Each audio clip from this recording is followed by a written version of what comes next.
Well,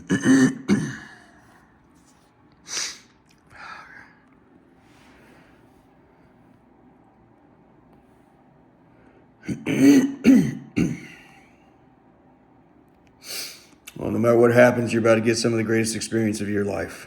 You're going to get hurt. And I try to reason with him. So you probably took a little candy in a war zone when you were in your early 20s. Buddy, that ain't nothing to be ashamed of. Not regretting it is something to be terribly ashamed of. Hell, bro, even if you did it last week, it's okay if you can say, why the hell did I do that? I remember some testimony from a Japanese man after World War II. He said, I was in a circle, and I guess I raped the baby because everyone else was doing it. Gay sex is socially acceptable in prison. Human rights violations are socially acceptable in a war zone. Buddy, this is way too far, though.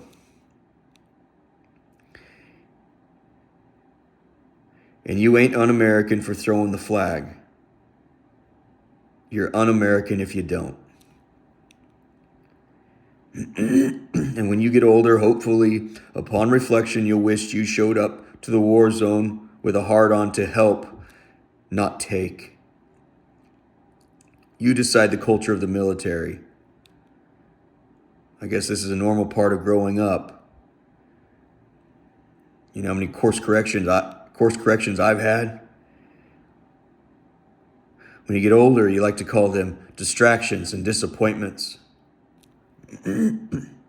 Buddy, I've been rolled by forces far bigger than myself on several occasions. Knowledge and experience distills into wisdom, polishes the soul, and refines your thinking. Failure is the greatest contributor to this process. And they'll tell you, big money projects, they'll say you learn your most through failure. You don't really learn that much through success. It's just, by learning what doesn't work, it's more, anyway. And old souls will tell you, humiliation is the only thing good for the soul. And everything being peddled in America is happiness. That's our chief bullshit export. There's not a whole lot of happiness in life. Embrace this, and I think we can be joyfully surprised at times. Laura needs help. The military needs help so we can make these mistakes. So we never make these mistakes again. We sent you guys over there, and I think maybe we had our heads in the sand too. This is the new thing of the last 300 years. The veil of tears is lifted. We're not really separated from Jesus. Happiness is found here and now. The devil's big move after Jesus was crucified was to crush Christians. Even atheists agree this backfired. The blood of the martyrs are the seeds of the church. Well, Satan learned from this error. Now he's doing the opposite. And he's trying to prosper people into hell. This too will backfire. The Enlightenment is manure. If it wasn't, we wouldn't be cutting each other's dicks off. For some crazy reason, this cyclone that is about to go off has landed in your lap. I keep an academic humility about me, bro, but I have profound confidence this is going down one way or another. I kind of regret being so vicious with you, but only kind of, because I'm telling you a great battle over this matter will happen, and I will continue to press viciously if resistance continues. The video. Try to get some rest tonight. We're praying for you. Ultimately, you're going to have to go your own way. Not with me or the military or your parents. One of man's greatest sins is his desire to be liked. waiting for other people to grow up before you decide to grow up ain't very big of you. We have to accept the cold chill of existence. In grown-up terms, we call this moving past the audience. I don't envy you. You have perhaps 48 more hours to grow up 10 years. I'm dead serious. That can't be easy. I've just been pressed by my superior to give you until Wednesday, 5 p.m.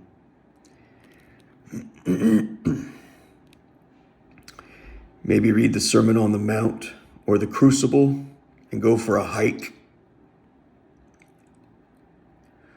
Today you're 34 years old. In about a week, you're going to be 134. I'm wishing you the best. I want to say this before I go to bed. I can see that you are in a hurt locker of astronomical proportions, and I'm very sorry for that. But I think you know there's only one way forward. I have prayed Jesus give you the strength. Well, maybe you are maybe you were a nobody, but you're somebody now, bro. All of us have to make the choice. All of us have to make the choice between truth or happiness. You simply cannot have both. I'm sure you're concerned the public will not understand. They won't. But misrepresentation is part of life.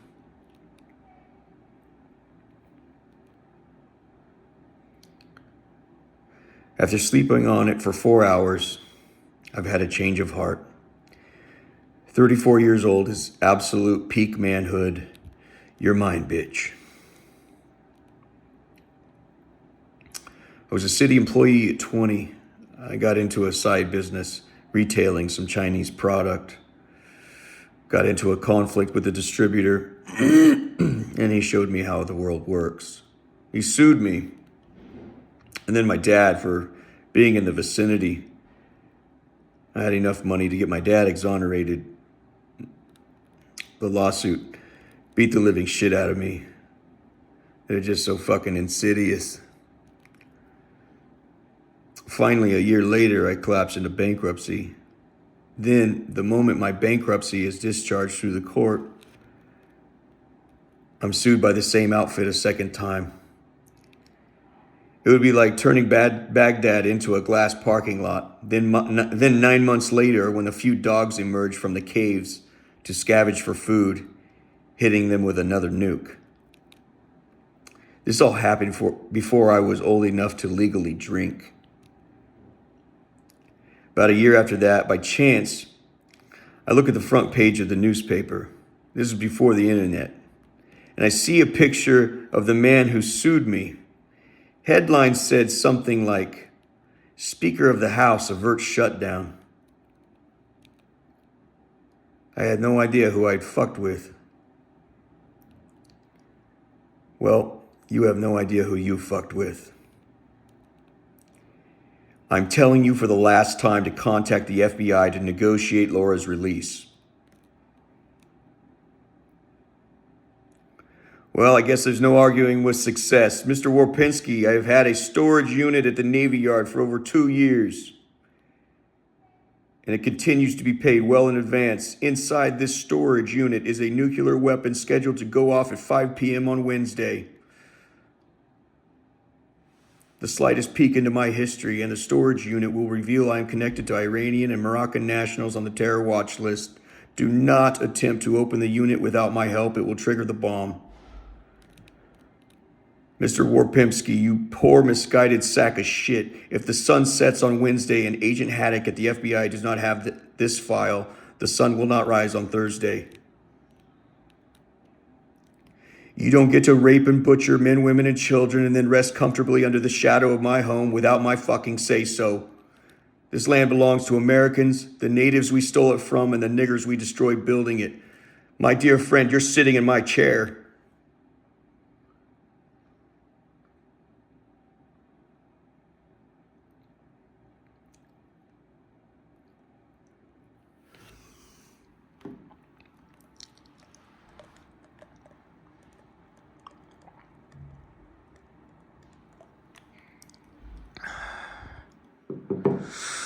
It was Jesus' idea to add a theme song. I'm not going to sing it to you.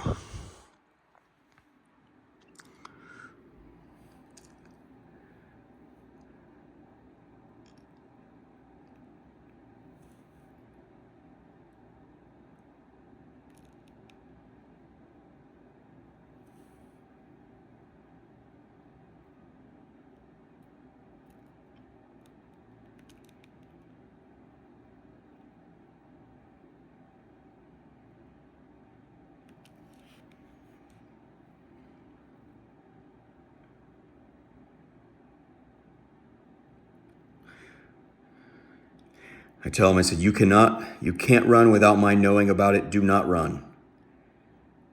You stay and no doubt there will be trouble. You fucking run, it'll be double. When you repeated your opening move a second time, I couldn't believe there was blood in the water so fast. When your third phone call was a repeat of the first two, I knew victory was mine. I became a shark in ecstasy. I'm not sure you understand real war. Ain't that like having a porn star that don't know how to fuck? Let's have a brief lesson in behavioral economics. You ever heard of the hot hand fallacy? It's the errant assumption that what has been happening in the past will continue to happen in the future.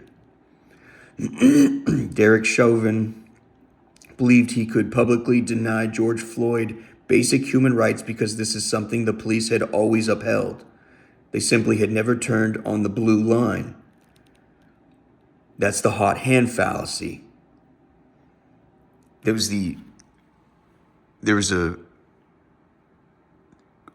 who's the man, the very large black man, that giant the black man with that giant jaw, real handsome fella. I think it's George Floyd. He had his knee on the neck or whatever.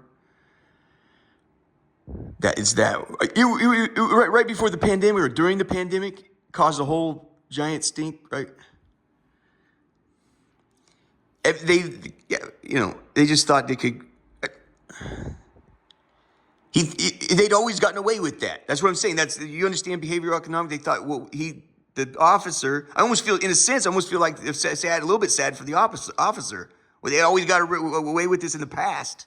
So he's the first cocksucker that gets 25 years in life for. It's like everyone else gets to kill black people. Everybody else gets to treat them like shit. Why? I almost feel sorry for the dude. You know what I mean? It's like, well, could you have warned us this was coming? You know what I mean? Something. I don't know.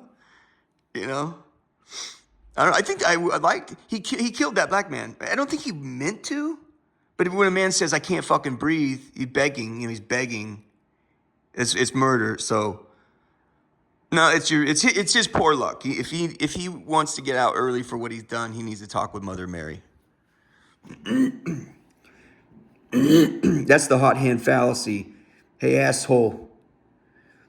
You're resting on the laurels of our grandfathers who fought wave after wave of Japs and Krauts as Germans.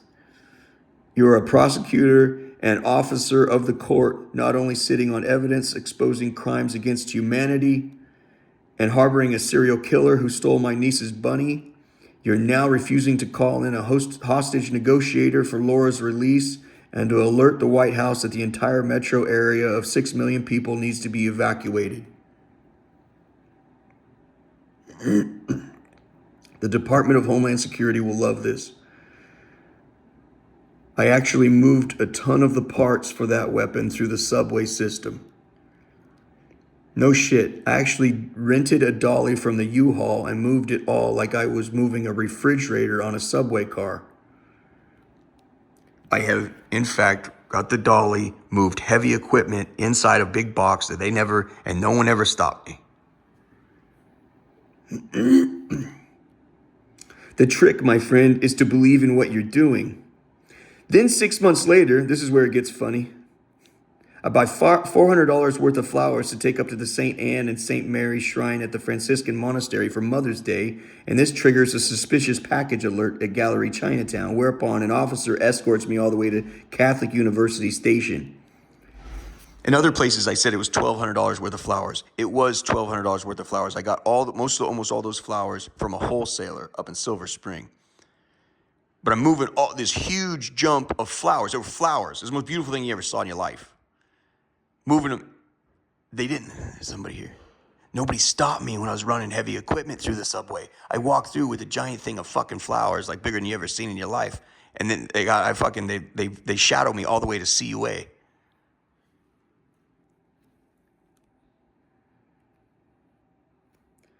You'll remember me. It was the big basket of flowers that triggered it.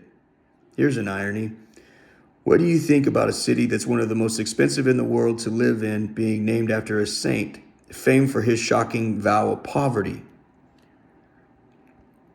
Ain't that a paradox? San Francisco. That's Saint Francis of Assisi. He said, I'm about to marry a spouse you never dreamed of. I'm going to marry poverty. And San Francisco is one of the most expensive cities in the world, like New York or London. Ain't that a paradox? The flowers were incredible. You go to this wholesale out in Silver Spring and you spend like $35 on a bouquet of peonies, then swing by Trader Joe's for inexpensive filler type flowers, and baby, you got a $300 arrangement cooking. I spent $400 to send up about $1,200 worth of arrangements to the monastery. You see what I'm saying? And it was totally fun too. I even had like Star of Bethlehem sort of trailing down the front, all English garden style. So beautiful. The problem with San Francisco, or nearly any American city, is the expense.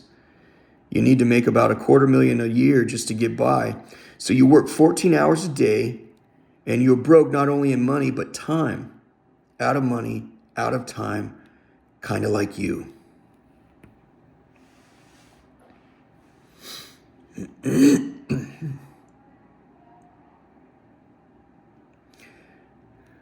There was some very serious consideration given to offering you $500,000 for the file. This is a siege. It would be like Titus and Vespasian sending water into Jerusalem while trying to starve her out. Just going to put your head down and keep dancing. Good. So that was the weekend, Sunday morning around noon. I can't tell you how much your insouciance towards Laura Omar, these war atrocities, and now this hostage crisis. There's somebody over there. Hostage crisis and nuclear terrorist threat gets me off. What do you plan to tell the FBI? Well, these last few weeks have just been a blur. You've heard fight, flight, or freeze, right? I guess I just froze.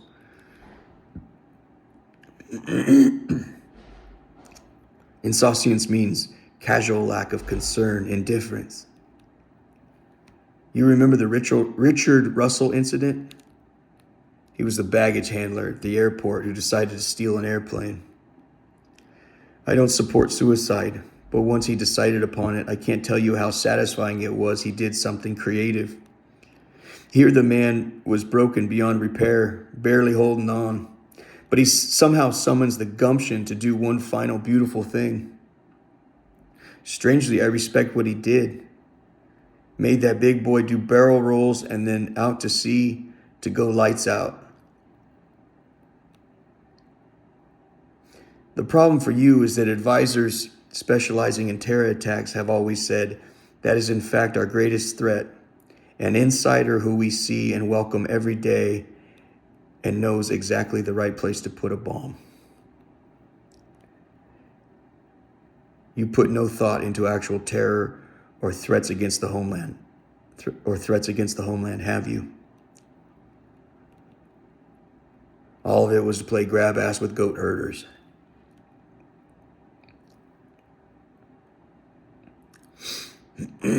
Have you at the very least looked up my storage units at the Navy Yard? Seriously, this was a genuine question.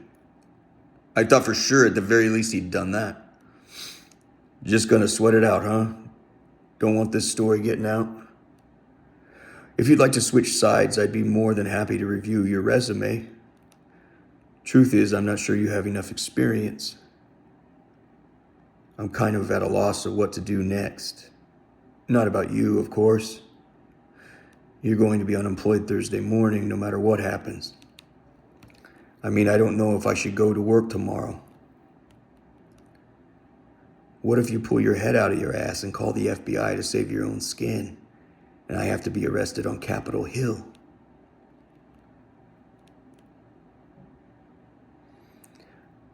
I expected you to contact the FBI the moment you learned I was committing crimes.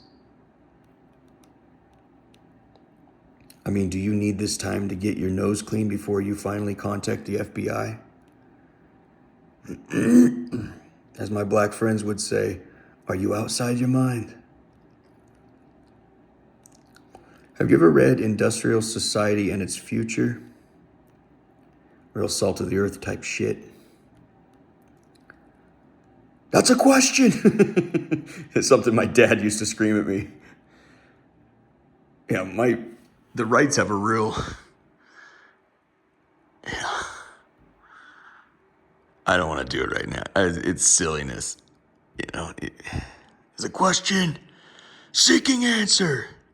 He got it from his dad, they got it from war and stuff. They got it in the military. If he's super pissed, he'd say, now, if not sooner, shit like that. I mean, just real, most of it to impress his douchebag fucking second wife. But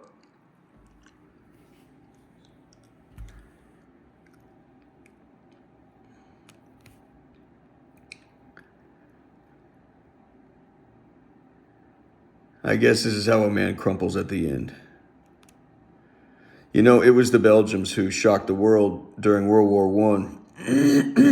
Germany had to cut across Belgium's lawn to get to France, and speed was paramount. Problem is, the world was about to find out just how not for sale Belgium actually was. As the deadline approached, they prepared for the German onslaught. Even France was shaking, but they offered to help Belgium. You know how they responded? Belgium refused all aid and said, buddy, you touch our lawn and we'll fight even you. Then they shocked the German war machine and the entire world because they showed that Germany actually can be fought and stopped. Kind of like what's happening here. Belgium's demise was pretty much certain, but everyone was shocked at how hard they fought in the face of annihilation.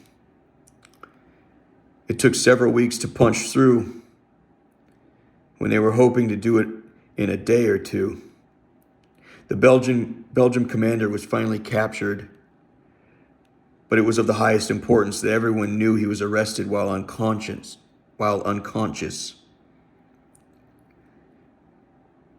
Not sure what you're going to insist when we arrest you for war crimes.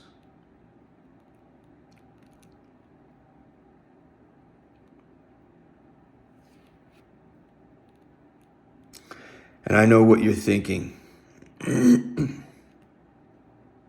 All right, when's this shit go down? When does it start? Buddy, we're doing it now, right now. This is the revolution.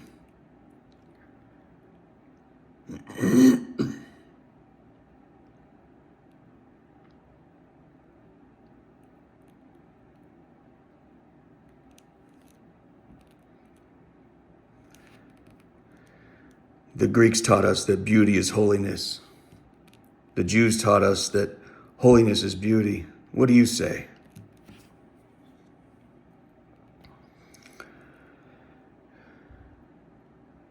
I know your remaining hope is that you escape under my dust cloud. Not happening. Hitler's last hope was that when the Americans and Russians finally got to Berlin, they would start lobbing shells at each other. I'm not at war with America. I'm at war with you, baby girl. You never asked, but I'll tell you anyway. I was a prisoner of war once, for way too long. They did some of the most fucked up shit. I should probably leave it at that. One of the worst things they ever did. You're not going to believe this. They cuddled me.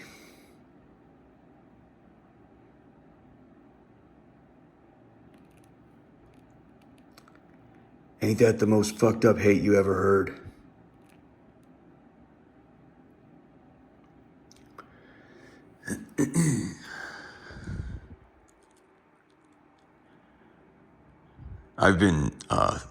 I've had a demon's erect penis down my throat. I've suffered every indignity imaginable, I suppose. But the worst thing I suppose they ever did in private was they cuddled me.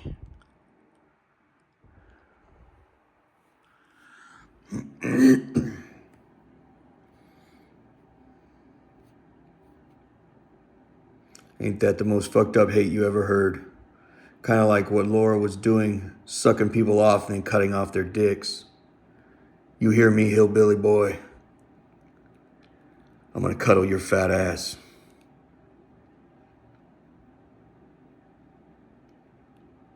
A couple weeks ago, when I knew you were beat, I went and I had lunch at the Willard. That's the 5-star hotel, you guys, next to the White House. I said to myself, I just checked the most powerful military in the history of the world. Today I dine at their palace. Trump's team, they held up, he used to have the Astoria, Waldorf Astoria, sold it for 300 some million. They quickly defaulted on that loan, and then somebody else sold it back for 100. Sounds as shady as they could possibly get, to be honest with you. But his team, who were planning the coup down at the White House, all I have to say about the coup, Mr. President, worst coup, as you tried to dismiss the when Jamal Khashoggi was American citizen was butchered by the Saudis. You rightfully said this is the worst cover up, and everything's black and white. Totally worst or totally best with Mr. President Trump. It's the worst cover up in history, Mr. President. That was the worst coup in fucking history. You suck at fucking coups. You got that? The worst fucking coup in history. You're like, I want to be around winners. You are a fucking, that is the worst fucking coup in history. You suck at fucking coups. They practically were willing to give you the land. Capitol Hill police were willing to give you the land. They were like defending it like little Girl Scouts high after huffing a gallon of fucking paint. They were willing to give you the land. You still couldn't fucking take it. This is the worst cover-up in history. It is the worst coup in history, buddy.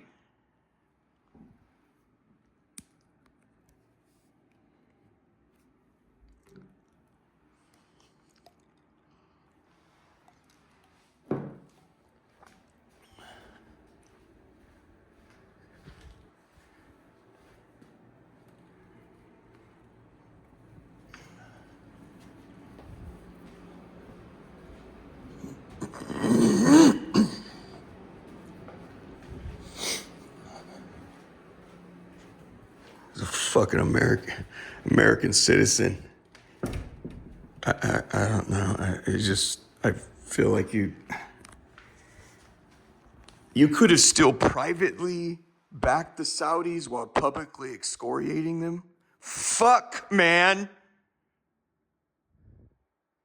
You privately backed the Saudis while publicly punching him in the fucking dick, man. Fuck, man.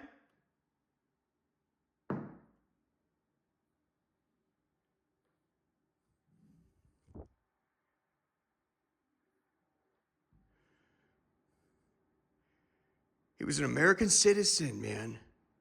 No, it was very dangerous what he was doing.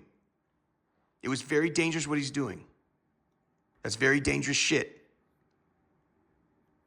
You run the risk of exactly what happened. He got hacked up. They literally hacked him up in pieces, in fucking pieces. They chopped him up like Hannibal Lecter. He was running those risks.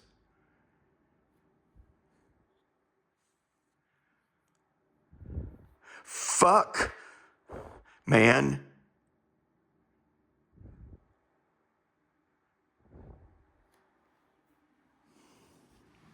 front of his fucking wife, you pile of shit. In front of his fucking wife. That's the worst part. I have to be very quiet. In front of his fucking wife. Fuck you, man. No, you cannot go. He had dual citizenship. If you're a Saudi, you cannot go run your finger like this at a Saudi king. You can't fucking do it. He was running those risks. But he's also an American. He was running those risks. I know it was a tough hand to play. I know it was a tough hand. But you cannot chop up a fucking American in front of the world. Holy fucking crap. Fuck, hey. Holy crap. We're in shit city.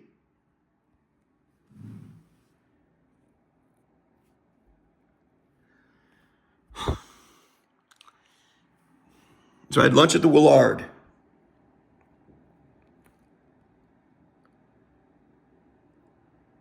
You probably didn't even know its connection to U.S. history. Walt Whitman wrote a poem once that said to Civil War soldiers something like, "Go into the round robin bar and put on airs, boys." That bar is still there to this day. Sometimes I go in for hot cocoa. Best $10 you'll ever spend. The Waldorf across the street is great for lunch too. Hey, how are the video games coming along? Nero fiddled. Warpinski played Fortnite. And here I celebrate a little bit. If 12-year-old me could see me now. Oh boy. Little 12-year-old Yutton. You know, I had lunch in Pentagon City yesterday. I legit feel sorry for my opponent. I'm violating your most sacred spaces and you can't do anything to stop me. It's like I'm fucking your wife and you're forced to just sit there and watch. There's children here.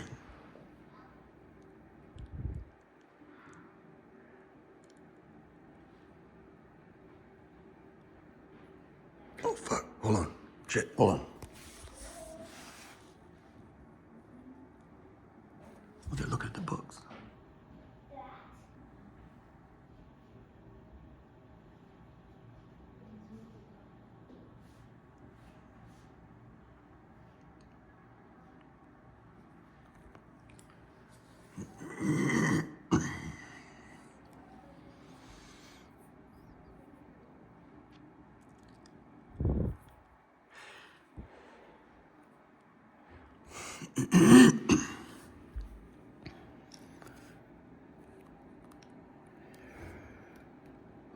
I legit feel sorry for my opponent. I'm violating your most sacred spaces and you can't do anything to stop me. It's like I'm fucking your wife and you're forced to just sit there and watch.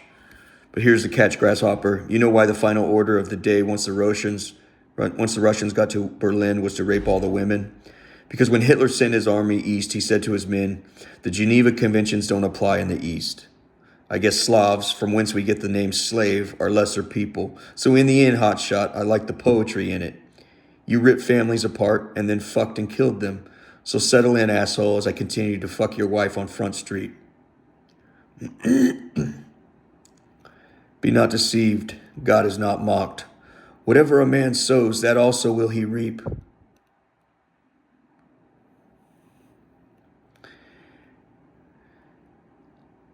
This is Bob Dylan. I quoted this the other day, I think. And God said to Abraham, before I see you next, you better have killed me a son. And Abraham said, where you want this killing done? And the Lord said, right out there on Highway 1.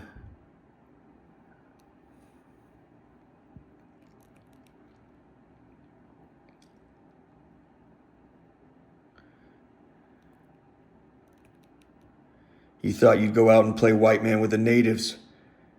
Well, Jesus is the father of this land and that one, and you have greatly offended your father. Your position, my friend, could not possibly be worse.